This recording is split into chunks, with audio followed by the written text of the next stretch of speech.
আমি বলেছি না আমার লোক বলেছে? তো এটা কে বলেছে ভাই? আমরা শুনেছি। তো একজনের কাছ থেকে দুজন সাকিবকে এবার হুমকি দিয়ে ভিডিও বার্তা ছাড়লো শব্দম ইয়াসমিন বুবলি। অপমানের জবাব চাইলো বুবলি।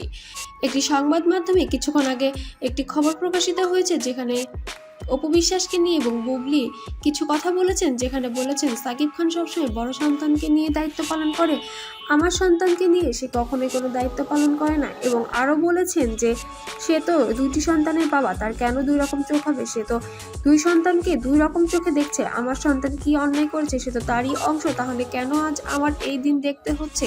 সাকিব খানের কাছে প্রশ্ন রেখে গেলাম, আমার জীবনের সাথে এই খেলা কেন খেললো?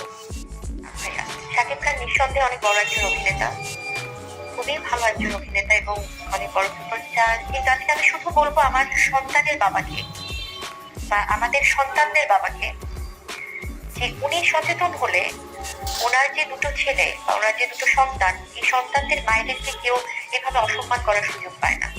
আমি চাই যে উনি বাবা হিসেবে হোক, সব সম্পর্ক বাদ দিলাম ভাইয়া, হাজব্যান্ড, কো-অ্যাক্টর, মানে কলিগ, সব কিছুর ঊর্ধ্বে উনি তো শেহজাদের বাবা, উনি আব্রামের বাবা। তো সেখান থেকে তার এই দুটো সন্তানের মায়েদেরকে যেন সবাই সম্মানের চোখে দেখে। কোনো একটা স্টেটমেন্টের কারণে, কোনো কিছুর কারণে, মানে অনেক কিছুই কিন্তু হয়ে যেতে পারে, অনেক নেগেটিভ হয়ে যায়, অনেক সুন্দর একটা কিছু অন্যরকম ভাবে চলে আসে দর্শকদের সামনে। তো আমরা কেন সেই সুযোগটা দিব?